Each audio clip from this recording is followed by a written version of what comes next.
Welcome to the Mighty Oaks Show. My name is Jeremy Stoliker. I'm the Executive Director of the Mighty Oaks Foundation, and really excited with today's show. We have some very special guests and two guests, which we don't always have, but very excited they're with us. And these two men, in a lot of ways, lead the city that I live in, Murrieta, and really excited for the work that they're doing, the conversation that we'll have.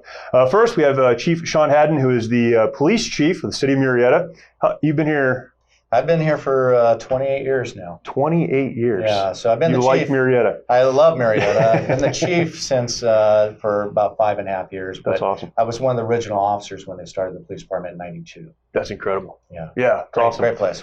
So Chief Haddon, and then Chief Scott Ferguson, who is the chief of the fire department here in Murrieta as well. And the one volunteer job I have, the only volunteer job I have is fire chaplain, and so that makes Chief Ferguson my volunteer boss. So wish I would have known that before we started. Yeah, well, you're between us, so just hang on. Not it's all very right. comfortable. Yeah. I'm gonna double your pay. So we're gonna have a great conversation, and I want to get to some issues related to the first responder community, of course. For those of you that watch our show or listen to our podcast, you follow Mighty Oaks, you know what we do. We primarily deal with veterans and active duty service members and their spouses. In fact, this week we have a women's program going on up at the ranch. And so that's primarily the audience that we've had over the years historically. And we deal with issues of combat trauma and just trauma related to life and military service. In the last couple of years, one of the groups of folks that have come to us and asked us to help has been the first responder community. And so much of what we do and so many of the issues that we deal with and really the process to move forward after these issues correlates so well to what firefighters and police officers are dealing with as well. And so just wanted to talk about that. But before that, just get some background on you guys. What leads someone from maybe living in Murrieta and working in Murrieta and other places to the place where you would lead a police department or lead a fire department? Chief Haddon, you said you've been here for a long time.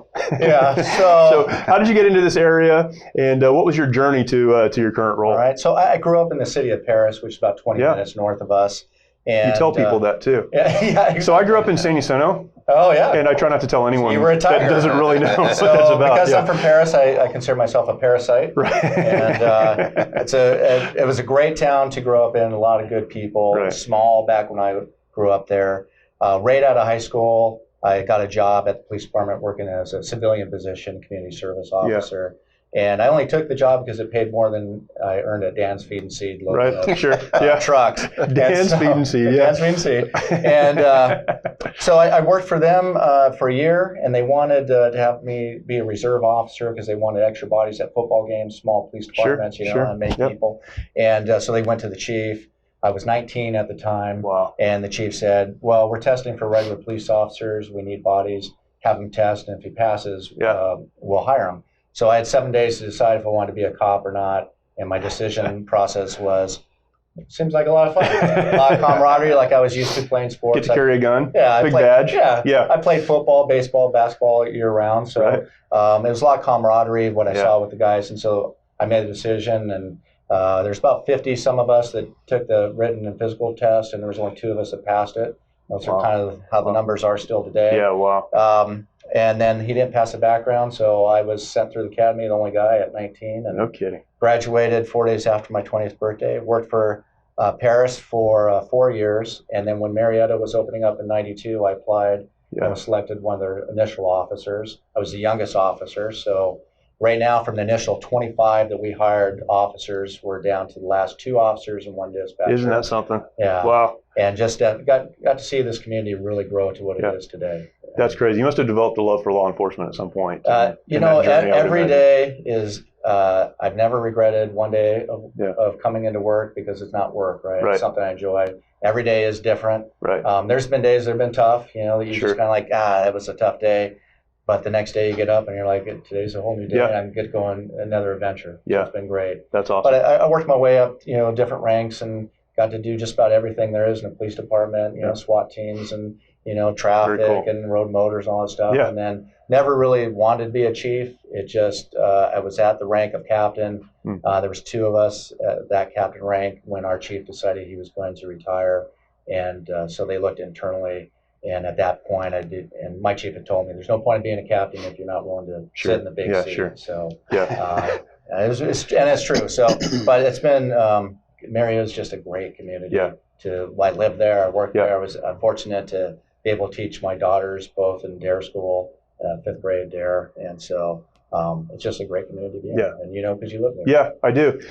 Growing up in San Jacinto, Murrieta was it's just a place over there. By the way, my first house was small. By really? the high school. Yeah. I lived by the high school. So I lived in Tiger Lane, right across the street from the high school. Yeah. Again, I'm not proud of that. Nor am I claiming to be proud of it. But yeah, Murrieta was just a little town. I mean, you went there if you had to go to the mall in Temecula. Mm-hmm. That was about it. And it's grown up into something that is great. I was just talking to my wife this week about how much we've enjoyed living here, and it's just a tremendous community. So pretty awesome. Chief Ferguson, how did, because I know your story is definitely different. You've served in a number of departments, and you've been here for, I want to say 5 years. Is that right? 4 years. 4 years. 4 okay. years this month. But not a direct line. No. As much talking as you guys are talking, old home week and stuff, I was thinking I could probably step out for a while. Grab a couple. Well, we realized you were probably running from the law. That's why you had so many different places you're at. I tell you what, the short story is that I'm second generation firefighter. My father was a fire chief. I tell people that if I don't want to spend the time kind of visiting with them, but the truth is I was born on Camp Pendleton. Oh, wow. Yeah. Grew up until probably second grade in Garden Grove, and then went to Washington State. Went to high school there. Parents have been divorced twice.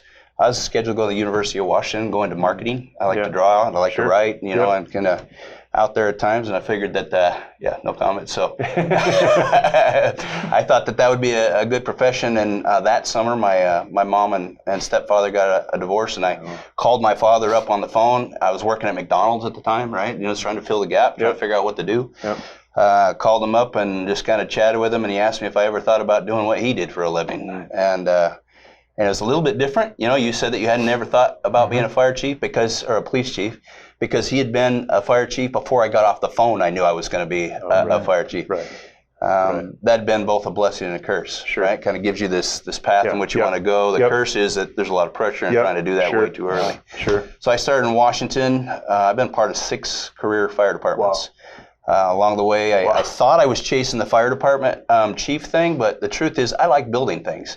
And so there was departments that were developing new chiefs, and I was going to wherever they had some need. Became a training chief in Washington. Some interesting experiences there. Went to the Phoenix area, extremely progressive. Got a chance to be in Peoria when it was exploding, the economy was exploding. And then I've been a fire chief in Manhattan Beach, Santa Monica for 5.5 years, and now here 4. There used to be a time I hated telling people that, right? Seriously, because it was counterculture. But now I absolutely embrace it. It's you hated telling people that you're a fire chief? No, not the fire chief, that I moved. Oh, that you moved, right? right, because it's usually, historically, it'd be like you moved up through the ranks in order to do that. Police, city managers, it was a little bit more common, but not fire. And at some point, I just embraced it. It's something that I enjoyed doing, and it gave me some purpose. Different challenges in each one of those departments? Absolutely, but what was interesting is you found that every department was on a continuum. They were just in different places, right? So we talk about culture, you can compare one against another, and it allowed me to predict where it was going a little bit, better than maybe you would otherwise. So, the cultures between Washington and Arizona a little different than California. Those that the economy had treated well versus those that it hadn't, a little bit different. But firefighters are pretty much firefighters. Just about everywhere. This is for both of you, I guess. What are some of the unique challenges maybe about Murrieta? I love this community, and that's the truth, not just because you're both sitting here. My family's here. We bought a house here recently. We plan on being here. Great community, a lot of good people. It's just a wonderful place to be. But I know there are unique challenges, right? And you guys are in the middle of that, and see a side of this community that we don't. And you both said you like it here, so I'm not asking you to say you don't like it here. But what are some of the unique challenges maybe in a growing community and a more conservative city, I think, than many in California? I don't know, something we deal with that maybe other communities don't. For law enforcement, those are all good things, yeah, right? Conservative and growing is good. Right. I think we've always struggled since we started as a city in '91 with the rapid growth and being able to stay up with it. Right. And it wasn't until just recently, as you know, with passed Measure T, tax measure, which is now finally going to give the city stability over time. So that's kind of solved some of the issues. And the police department, we weren't hit as hard as some of the other departments in the city. Some of their departments, when the recession hit back in 07, 08, they lost 50% of their staffing. On the PD side, realizing 50%. Yeah. On the PD side, realizing they couldn't go down that far, we went from 94 swelling down to 86, and we held fast at that number. And the city council said we just, agreed with our chief not to go any further. So those were the struggles for us. And I know Scott can talk much more on how it impacted fire, because fire, it was really impacted. Not only in the first recession back in 93, but definitely the most recent one. They had a lot more struggles than what the PD had. Yeah, it's interesting. The fire department existed since 47, right? So we are technically a district that's managed by the same board that manages the city, right? So our city council is our fire board. I see. Yep. Prior to Measure T, prior to this existing city manager, while we operated within the same footprint, and that there was a lot of the same direction, our budgeting was different, the expectations were different, the connection between the city and the fire department, there was clearly a gap. I suppose the most difficult thing is how we were funded, right? We're primarily property taxes. So when the economy took a hit, so did our funding.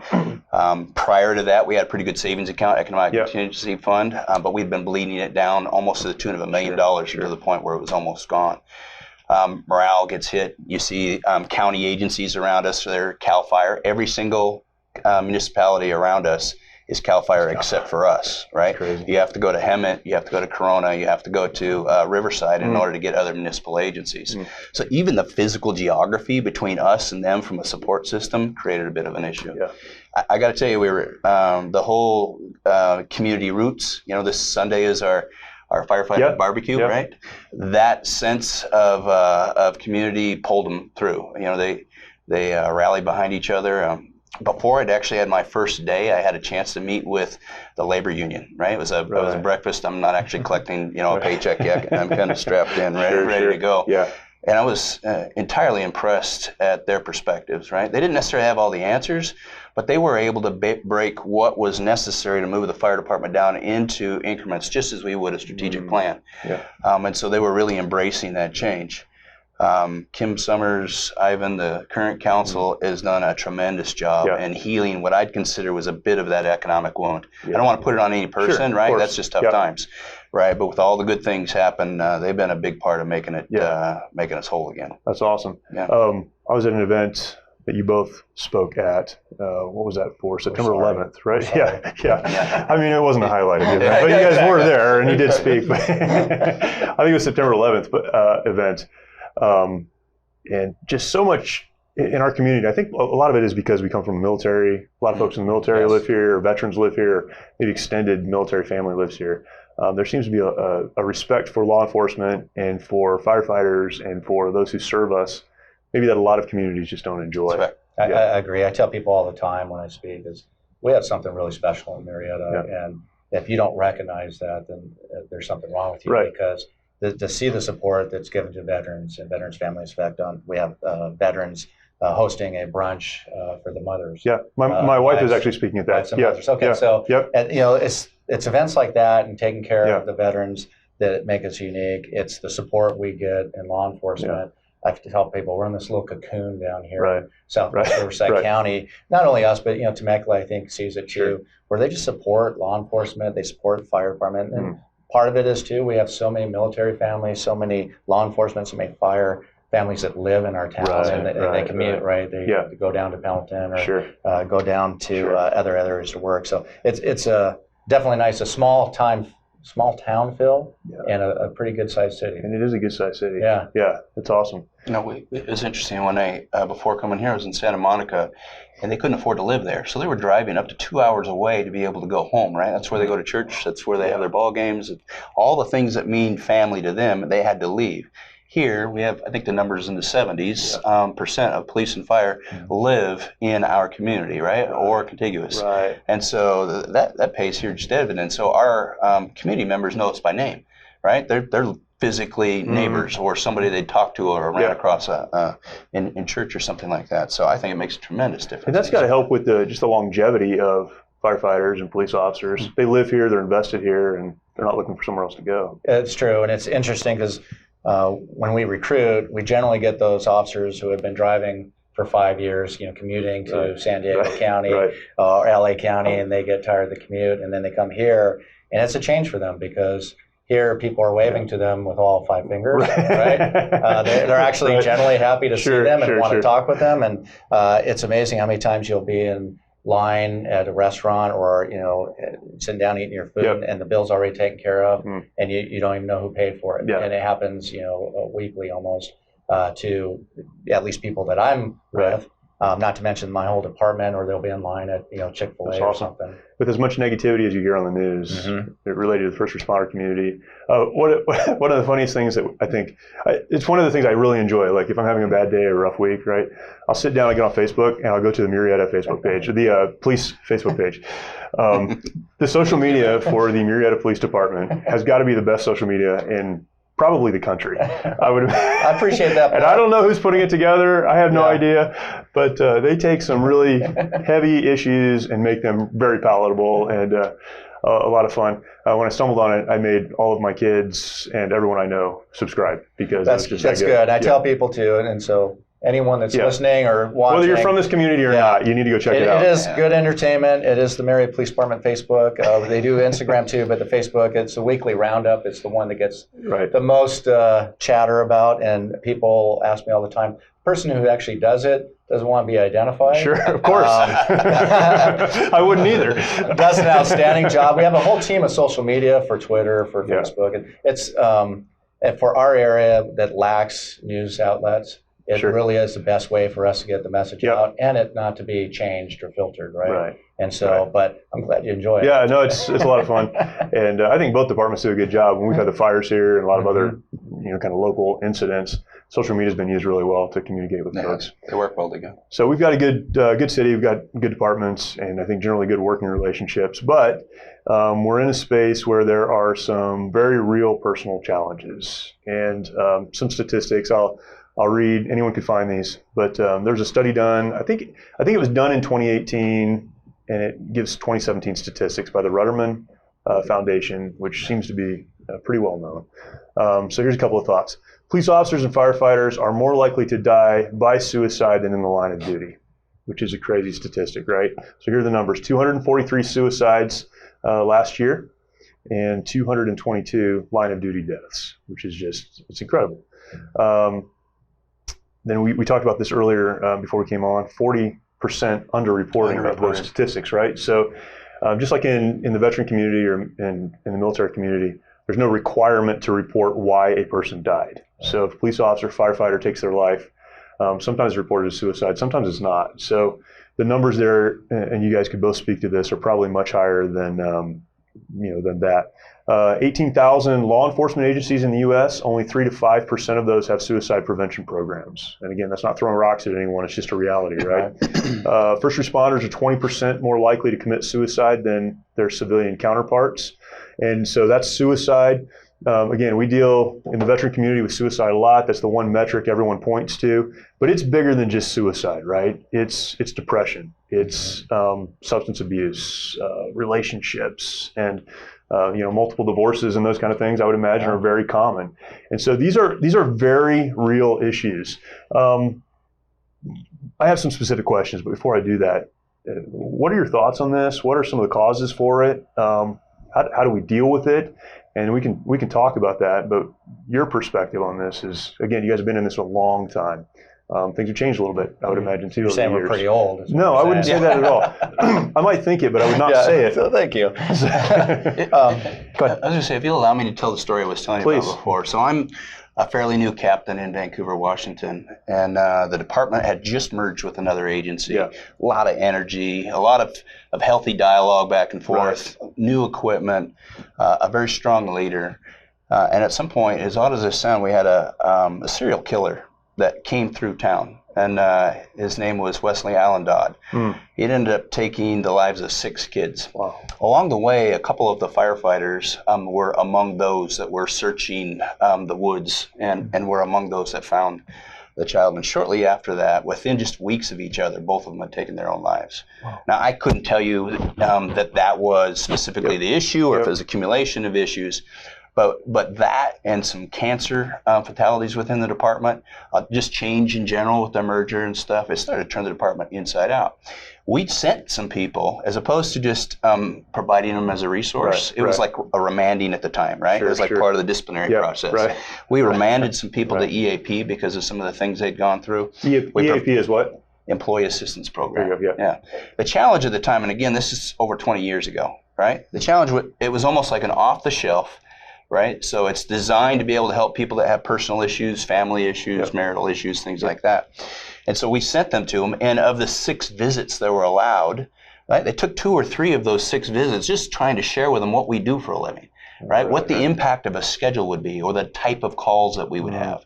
And so the pushback on that was tremendous, and I watched a department that was extremely progressive start to tail off. Now, they took firm action and started to change course and recognized that there were some challenges, but that was the first time I started paying attention, because it wasn't just about how it impacted me or the members. It was organization and how prepared we were to be able to manage it in a personal manner and that understands the nuances of both, police and fire and likely the military.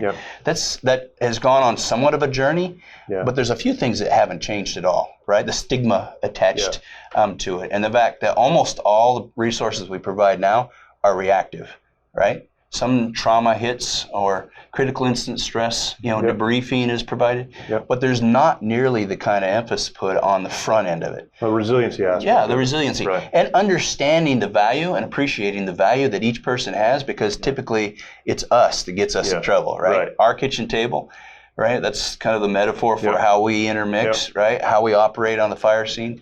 All those things are where, from my perspective, the cumulative stuff starts to happen, right? The personal or interpersonal stuff.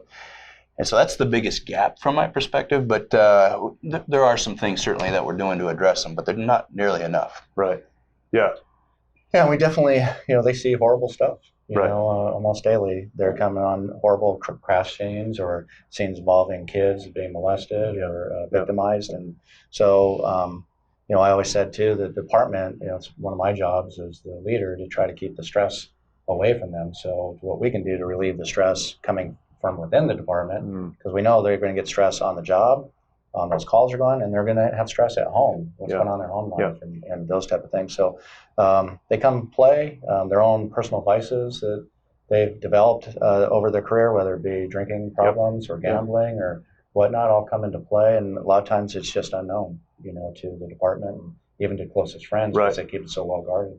It's a crazy thing. I think in the veteran community, so a couple of things. One, a trauma will happen in combat 10,000 miles from here. And then they come home, there's time and space between that traumatic incident, and we can deal with that. And we're really dealing with something that happened back here. Now, I would argue that much of the trauma, if not most of it, that is related to combat, really it goes back before that. It goes back to childhood, and they were abused or hurt as children or other relationship issues, and it's just kind of brought out by the trauma of combat, right? And so a lot of what we deal with is you were molested as a child, you were a part of a broken home, and you just never gotten your feet back under you. You ended up in the military, and then this trauma came out and brought all that out. So we deal with that, but there's time and space. Now there's bad decisions on the other side of that we have to address. The difference between that and what you guys are dealing with is there's no time and space. I was talking about firefighter. We have a lot of first responders come to our program. We started opening it up to first responders. We have a dedicated program every year for first responders. And then every session, all 30 of them, we have firefighters and police officers and a lot of CAL FIRE guys and others. And so I was talking to a firefighter one time, like, help me understand this. He said, it's kind of like this. He said, you go to work, you respond to a vehicle accident, and you scrape someone's body up off the ground. And then you change your uniform, and you go to a community pancake breakfast. Mm-hmm. That's right. Him explaining it to me that way made so much sense to me. Yeah. And then his question is, he's part of our program, and we're trying to help him through that. But so what do I do? What do I do with that? Because I have to go back to work tomorrow. So how do you help these guys deal with that? Yeah, that's a tough question. Yeah. Obviously, we all have peer support groups now, which is something that's developed over the last 20 years, which I think helps when they're dealing one-on-one with their peers. Recently, we've sent 3 people through Mighty Oaks, Yeah. which is Sure. for two of them, it was extremely eye-opening. One went to just kind of fill out the program and came away just like, Chief, this is the best program we have going. But two, I think, were a little reluctant. Right. And then my understanding, they both got baptized while they were up there. Yeah, they did. So, John Davis works for us, and retired police officer in Whittier, and does a chaplain of the police department. Yeah. And Chad was a chaplain. And Chad was a chaplain before he moved to Arizona. Yeah. Come on. I can't believe that. Interesting how I met Chad and John was at a prayer breakfast a couple of years ago. In May for National Prayer Day, and they're both sitting across the table. Well, Chad's sitting next to me. John's across the table, and Chad whispers, "Hey, do you guys have chaplains?" I'm like, "Well, yeah, I see that table there with all those white shirts. Those are chaplains." We don't let them sit with us. And he's like, it's been played on my heart. It's something I really want to do because Chad has law enforcement background from the New Orleans area. And then you can see John's looking, he wants to know what we're talking about, but he can't hear. Right. So as soon as he had an opportunity, he came over. "What were you guys talking about? Were you talking about the chaplain program?" And so both of them were interested in doing it, and that's where the program was introduced to me. Right. And but so having programs like that, it's helpful. We have the counseling team, which is their counselors are specialized for police and fire type thing, and so our group uses it quite a bit. I get monthly list, not of what they talked about, but just how many people went, and that type of thing. And I think last month we had 8 of our employees go, so we're 100. About 94 sworn officers and about 34 civilians. So they're reaching out for help. So they're reaching out for help. But again, it's just, unfortunately, the ones that you don't know about that may not be getting help they need. And that's what we were talking about even before we started. You talk about that. I think that the most important thing we do is get on the front end of it, because the story you just told, that's how you started. Right? Is I don't know how to cope with that. And how that manifests is at store call, right? What are you going to eat for dinner? Right? Who's cooking? Right? It's little stuff that has nothing to do with what you just described, but that becomes the center of topic because they don't know how to put it in words. Right? The stigma attached to them is so heavy. One of the other things we've done is we had Chad actually come in, and we're starting to introduce this aspect into our academies. So we've got a regional leadership academy. Chad is the last person that presents. And the first, this is a couple of years ago, the first time we asked him to do it, the first time that he had done that, we had, I think, 3 or 4 people walked up him afterwards. So, we've been living with them for a week, right? They seem like regular guys out there having lunch with rather regular guys. And at the end of this, this academy, we had a couple of them come up and they were in tears and say, I need what you have. Right? Whatever that is, I need to be able to get plugged into that. We've also started something with a company out of Australia, where the source of this is out of Australia. It's a resilience app. It's a resilience system where you can kind of take your temperature. Where I'm at today, right? There's 6 key areas where I'm at with my vision and all these other aspects. And then you are programmed to check it every once in a while, and they give some very clear idea, and then give you some resources. Right, and that I checked into the new version at lunchtime today, and it like talks to you as though there's somebody typing on the other end, right? I'm like, right. So there's some interaction. Yeah. And so it's like if you scored higher or low in a particular area, it says, well, let's chat. Let's find out where you're at. Maybe where we can go, and they'll give you resources to be able to deal. That's where it's got to go, right? And it's got to, from my perspective, you got to redefine what it means to be a successful officer, right? Or fire chief or police chief. Is the front end. It's not just strategy or tactics or chasing the bad guy, right? It is, if you're going to be a pro, you need to know this stuff, right? Yeah, you hit the gym, you work out, you do all this stuff to be prepared, but if you're not prepared on the inside, you're not going to make it. That's a fact. Jeremy, real quick, I just wanted to hit, I know, because Scott and I have been pretty close since he got here, great working relationship, best fire chief I've ever been around, but I know one of the things that's unique to them, and maybe you can touch on it, Scott, is just, there's a lot of demands on them when it comes fire season and being deployed and being away from home for weeks on end. And if you can just touch on that, because I think it's important to understand. People think, fire, you're going to go on. They make a lot of money in this overtime. No, they're away from their families that whole time. They're sleeping an hour a day. Yeah, they're earning it, but the cost can be very costly. I know you've touched on it. We've talked about many times the struggles you guys have as a fire department. There's 2 pieces to it, right? The first one is to know we're not really a fire department. We even changed our name to Fire and Rescue, right? We're mostly a medical department. So fire is like high risk, low frequency, right? Real bad stuff can happen, so you train a lot for it. But a lot of it's medical, and as Sean was indicating earlier, the things we see, the old cliche rock in the backpack, right? So it's just stuck back there until you can figure out a way to judge it. But the sleep deprivation is always one of the things that somehow comes in this equation. So wildland season here, I'm a asphalt and concrete, right? All the departments have been a part of. We'd go on mobilizations, but I wasn't really, subject living to in the middle of it. The interface, right? Now we have interface and what they call intermix, which just means we're ensconced within this valley and a lot of trees, which is fuel, right? And so our guys already work a different shift than I grew up with.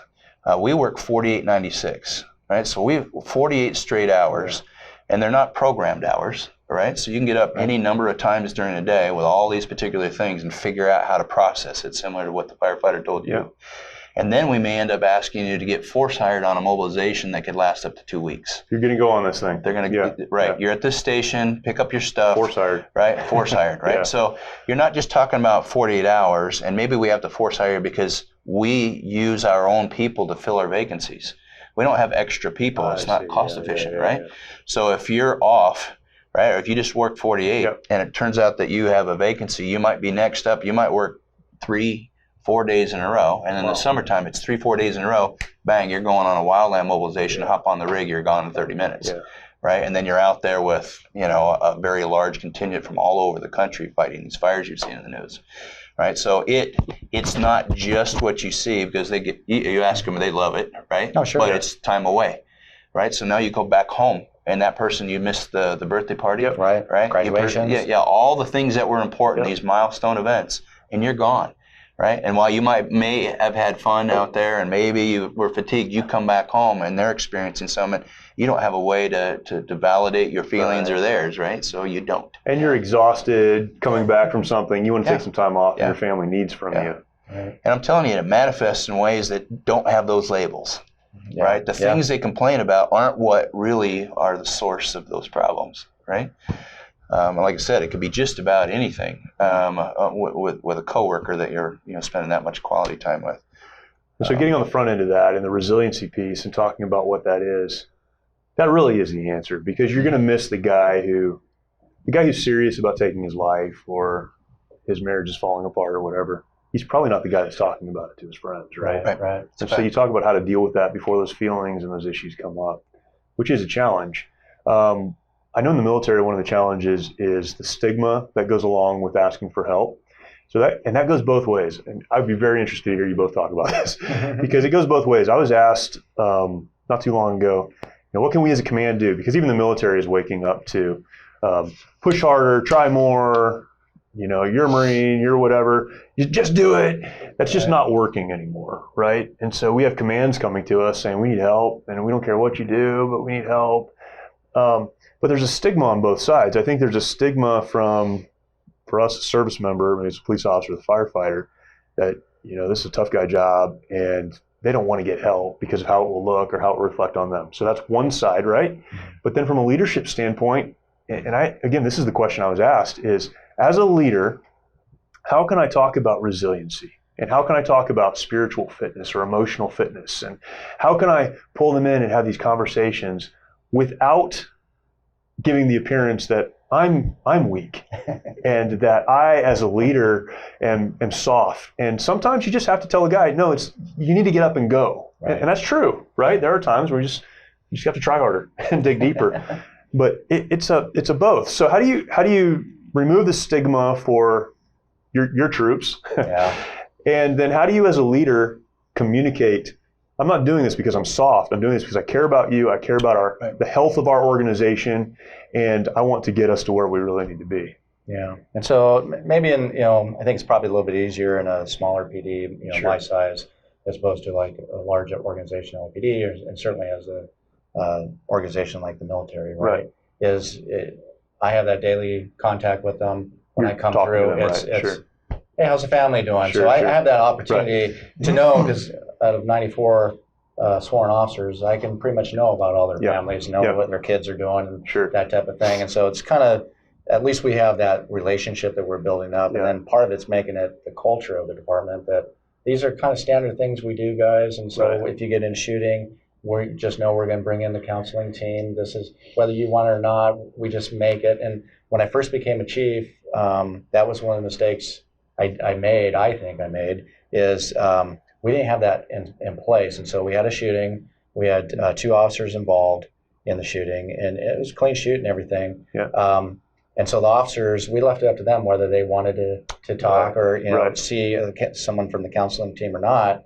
And later on, one of the officers like, I don't think that should have been left up to me. You guys should have had it. And it was like, you know what? You're right. That's a change we will make. Because if left up to me, I'm not going to get the help. That's exactly right. And so some of the stuff is just making it, hey, this is the way we are, and kind of changing the culture, kind of changing it from, and part of it too, I think the younger generation is not so hard fast like we were, right? Sure. Hard chargers. Right. They enjoy their time off. These dang millennials, they keep coming up again. And I know. Well, and I think they got it right, unfortunately. Sure. I mean, they like to spend time, with their families. They like to spend quality time, for the most part, church going, and so those type of things. But to a certain extent, I'm still learning as I go. What we can do. I mean, I've learned today about an app that I didn't know about. Right. So that's good to know. But I think that's the value of talking too, and getting to know what works best. What's working. Do you feel like that undermines your leadership at all? To have to say, hey, I need you guys to do some really hard stuff, but I also need you to go, sit in this class and talk about how you feel. Yeah, I don't think it has. At least not at my level. Have you been through them? You've been through them. Yeah. You've been through them. Yeah. Right? It's the stigma of walking through the door, but within 10 minutes, once you're that's there, gone. Right? Yeah. So I'll tell you a quick story, and I'll tell you a statistic, right, to help illustrate the point. So critical incident stress debriefing was fairly new in Vancouver, and I went to a fire, took a hydrant, climbed up the back window of a second floor. We'd heard that there were 2 kids involved in the fire. Searched the room and found a little 2-year-old girl underneath the bed, right? Picked the girl up, took her down over the sill, down a ladder to a screaming mother, right? The mother was in another apartment for 2 hours, yakking it up while they thought that the kids were there, and it was a cigarette that she had left in the front room, right? Yeah. So when the door opened, when she came, and it ended up, the child, I'll just tell you straight up, wasn't burned, was alive to a point where it choked, right? Hid under the bed, right? And then later on, I was in court, right, having to face the same thing. I remember those just like it was yesterday, right? And we had critical incident stress, but I had a vacation. I took vacation. I don't know if it would have helped me, but I'm telling you, I still remember that. I hadn't had the conversation. As soon as I got back to the station, I called my wife because my daughter was 2 years old and she was sitting in the bed in the other room. Yeah. Right. So those are the type of things we do it. And I think that there's 2 things, and it's funny. You know the answer to your own question. First of all, there's a survey out of an industry periodical the other day that said 92% of firefighters believe that going to or talking as we are is weakness. 92%. 92% feel that were surveyed said that they believe looking for help is weak. Right? That's what you got to overcome. Yep. And the way you overcome it is to talk about it progressively, but get guys like you and Chad. Chad, the first time at the prayer breakfast, he's talking about, he's not leading with, hey, let's talk about our feelings, right? Sure. He's talking about, where he's in bad guy land, he's driving a pickup truck and had to come out and, getting off the X, and I know that he can kill me with his bare hands because he knows karate and all this stuff. I'm like, and now this guy's telling me, right? This guy's telling me men, being men, right, means we have to open enough and take care of each other, right? That's the culture shift. That's why I say you have to police and fire.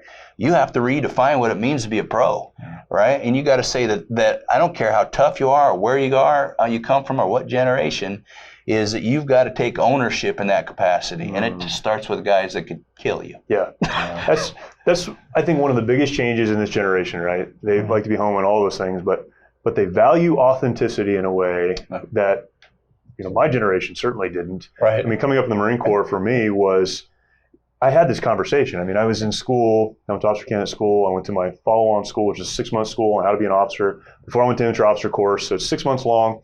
Our staff platoon commander pulled all of the future infantry officer guys in, and he said, I need to talk to you about something. We had just done something, I forget what the thing was, but he pulled us all in and said, if you're gonna be an officer in the Marine Corps, particularly in the infantry community, you put on a mask and you wear that mask every day. Well, now we use that almost as a euphemism, like take your mask off, But then that was, he was sincere, he was honest, and I don't think he had any ill intention. But it was, you never let anyone know what you're thinking, never let them know how you feel, never let them know when you're scared or when you're hurt. So I was taught that way, but I think we have a generation now that thinks that's ridiculous, probably, first of all, and they value in leaders an authentic relationship and authenticity, where a leader can even say, I struggled. And I've been doing this for a long time, but it hurts sometimes. And we need to work through this together. And I think probably going forward, that's a lot of the answer. I agree with you. Interesting, we had a debrief of an incident. It was a kid who was chained up, 5-year-old, chained up to the bed. We got the call, police and fire arrived at the same time, the kid non-responsive. Wow. Well, they got there, and it was Fino, was his name. He was sitting on a couch and slumped over, non-responsive. Fire started working on him. He was thin as could be. Shouldn't have survived. He did survive. But that was so traumatic for the firefighters, for the dispatchers, because they saw pictures. Unfortunately, the officers came back and they wanted to see a picture, so they showed them. And the police officers, and one of the things we did, we made a mandatory debriefing for all those people to come in. And like Scott was saying, 92%, and I'm sure the officer ratio is just as high, right? Sure. To a T, all of them enjoyed the process and the fact that they opened up. There were guys I thought, there's no way this guy is going to even talk. There's no way he's going for this. He was bawling. He was crying. Right. And so to see that, and again, and that's reactive. It's something after the fact. But I do think there was value to doing that. Is there more of maybe a trend in the first responder community toward kind of those peer conversations, or is that just something that you guys have figured out and others are still trying to figure out? I think the value of that one, we had a great facilitator who did a good job of not pushing on people, right? Opened it up, kind of like you do at Mighty Oaks. You tell a story, and then you let them, if they feel comfortable. She didn't call on anyone, but they just started opening up, and then pretty soon, just about everyone in the room had spoke, which was good. But I think we've had peer counseling, so I did it back when I was officer, went to peer counseling training. I think that is very limited though, because I think someone who's really struggling is probably not even going to open, like you said, not really going to open up to their peer even. And so something like this, where it's a traumatic event, we can get them open up. But if it's something that's being caused at home, I don't know that, we're going to get that through that. So maybe it's, more of the ahead of time. Part of my master's thesis in the Phoenix area when I was a deputy there, I'd tried to work with the city and the regional fire associations, the Phoenix Fire Association, to see if you couldn't come up with a practical approach to providing wellness and stuff. What was fascinating to me was the survey that I asked, right? It was all confidential. I was surprised that many people took it. So like 60-some-odd% of the people I asked answered the question. And the first thing they said is, I don't trust you. I don't trust you. I don't trust you. I don't trust you. And we trust the fire association, but then the fire association will say, the union will say, but we make bad mistakes, right? We give them bad advice. So as an example, somebody shows up and they've got alcohol in their system, and the union has any way to cover up for it. At the time, they said they absolutely acknowledge that's what we're going to do, right? We're going to send them home. We're going to get a cab, but the source of that is way out here, right? So if you ask how prevalent it is, no, right? So all the periodicals that I'm reading are basically reactive, right? You get a handful of people out there that go after the counseling group. Counseling group, we didn't have them, right? They were available, but we didn't have them until just recently. So I would say a very small percentage. And then regionally, it's a little different, right? Where men are men. Chicago's different than California. Right? So there's a different approach to that. So if you look historically, and then there's, for us, volunteers as well that may not have access to those same resources that maybe some municipal agencies would. But we got to change what's cool. Right? It's got to be cool to be doing the right thing. And at some point, somebody's going to have to plant a flag and change that. So. And overall health and wellness is cool. Exactly. But it also allows you to have a family. Well, even physicals weren't, right? I mean, if you think back a handful of generations ago, firefighters and police officers weren't in the kind of shape that they are now, right?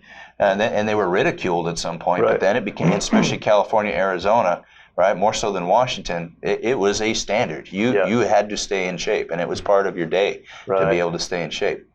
And we just got to get our minds in shape too. How do leaders and Chief Ferguson, you wrote a series of articles on this, maybe from that thesis, on, it was entitled, All the World's a Stage, and the Chiefs are just actors. Merely players. Merely players, yeah. I knew I would get it wrong. See, this is why I don't even try to say things, because I'm going to get them wrong, right? It's okay if you didn't really read it. No, I really read it. I read every word. That's how I know there were two parts to it, right? Speaking like a fire chaplain.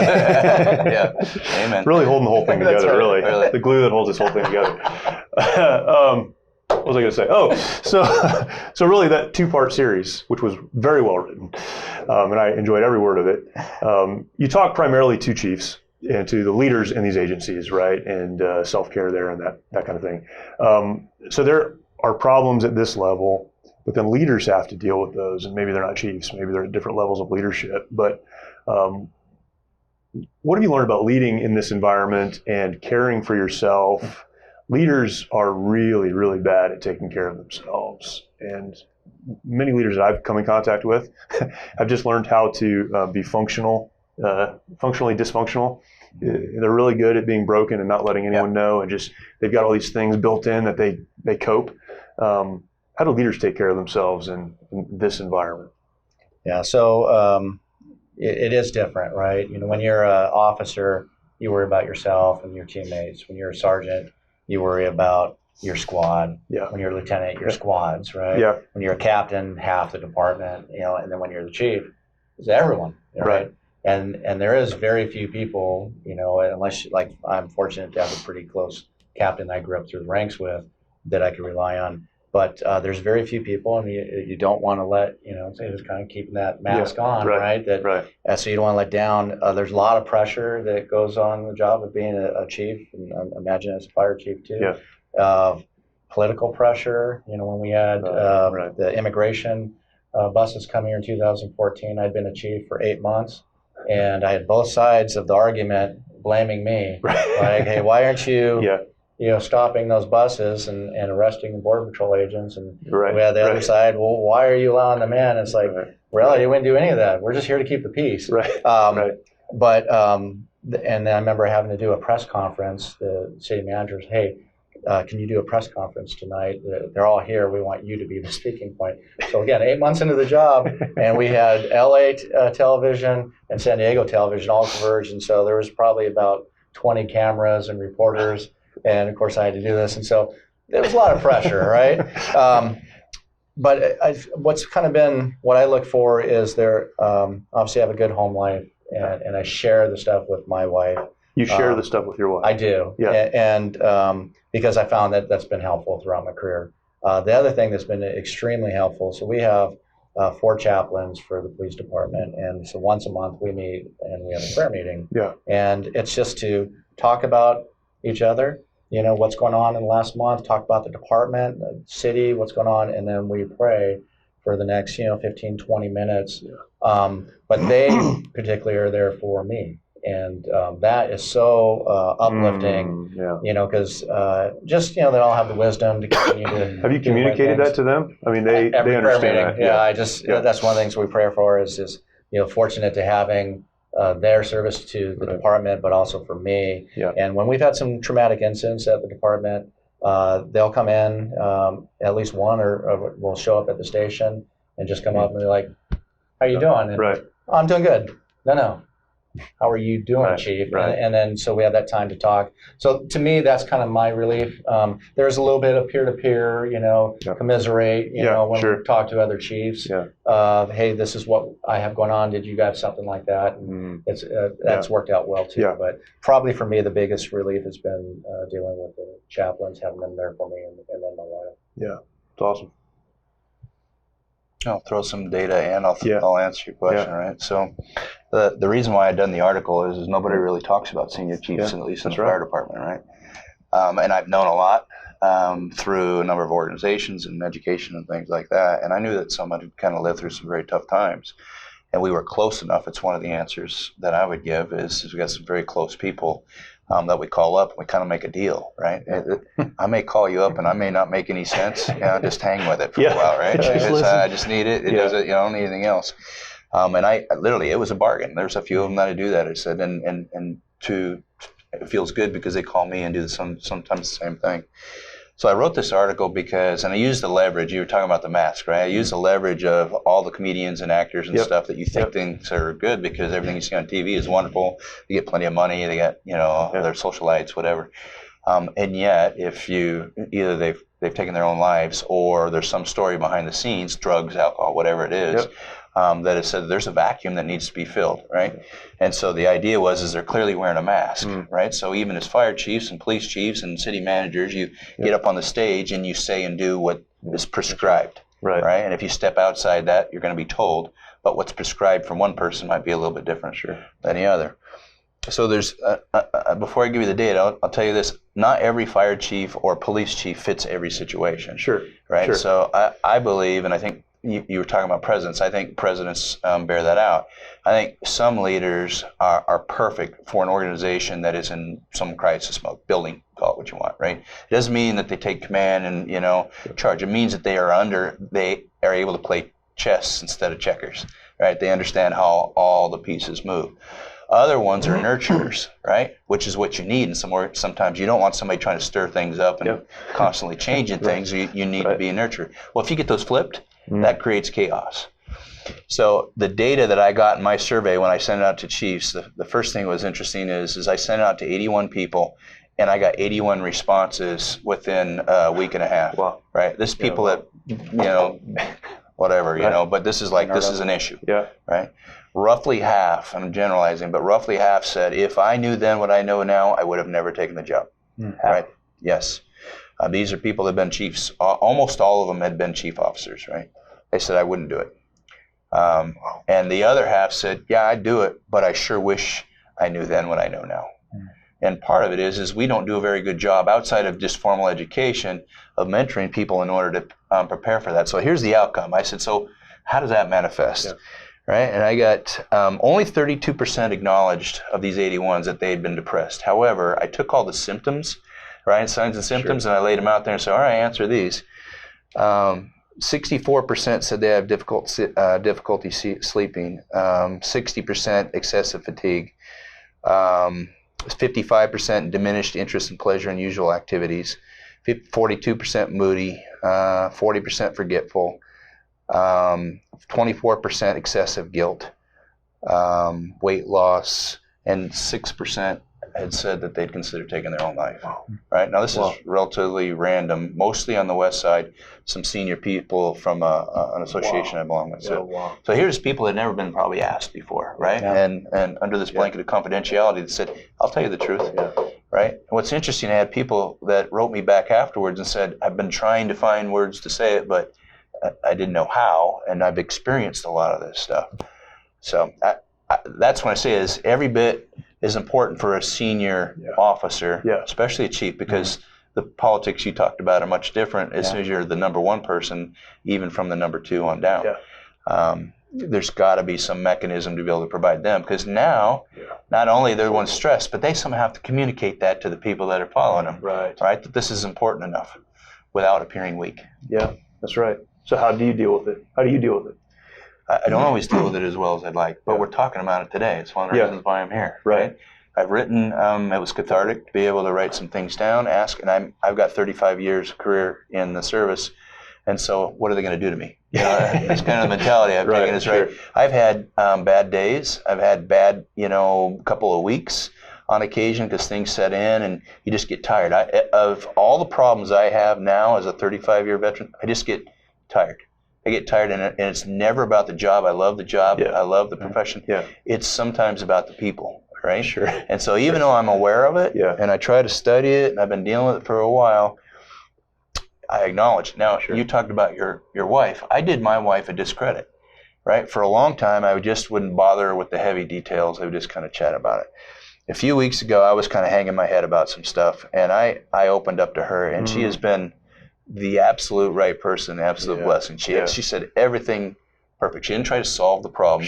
She wasn't just there. She's not a guy. She's not a guy, right? Yeah. And it's just like, honey, thank you. You did the right thing. So she was always there for me, but I did her a disservice by not sharing as much. And then I probably still would guard her from some stuff. Sure, of course. What's interesting is she is now the executive assistant to the fire chief of Cal Fire Riverside. Oh, wow. Right, so she's getting to see some stuff, that goes on over there. Not that she tells me anything, but she sees some of that stuff, and so she can put it in context where maybe she couldn't before. Yeah, incredible.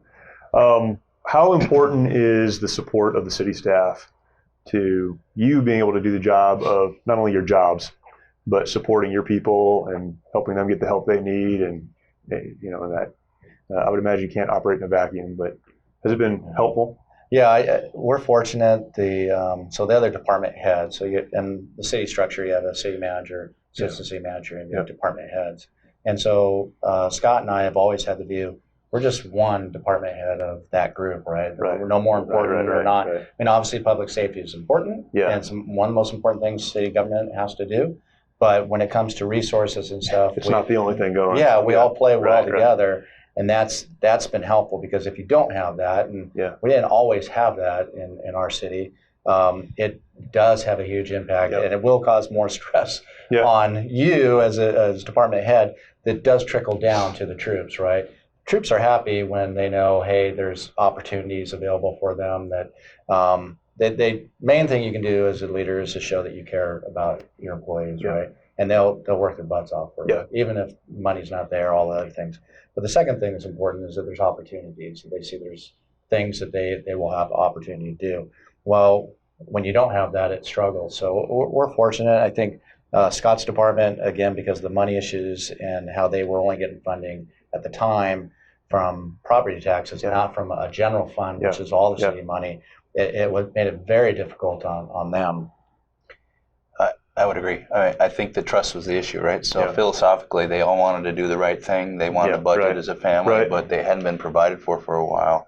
And then we've had a lot of new people come in that didn't have the history, and so they're like, "What? You're kind of a needy, a group." Fortunately, we had a still think they are. That's just and when I'm that's up there, just one poke at them. But we've got really good people, and they're quick learners, and I have a tremendous amount of respect for our members. And so while they were vocal with me, all right, so we struggle with the fact that what you're saying that they're saying is accurate. But I think it's time. Right. I think Kim has done a fantastic job. I think council has done a great job. But Kim is kind of our leader. She's kind of our, our guidepost. We're not always going to agree on something. So our department heads trust each other.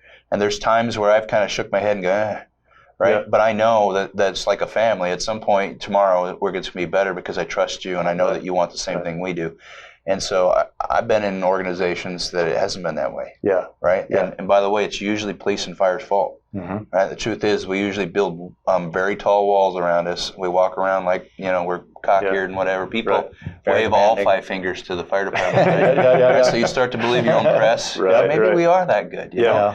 And the truth is, it's not. My job is to be the subject matter expert in fire, but I care enough for the family, which is the city and the way that we manage it, and it always comes back. If you manage it, it'll come back. Maybe it won't be your day, but in the long run, it'll come back, and that's what we're trying to instill.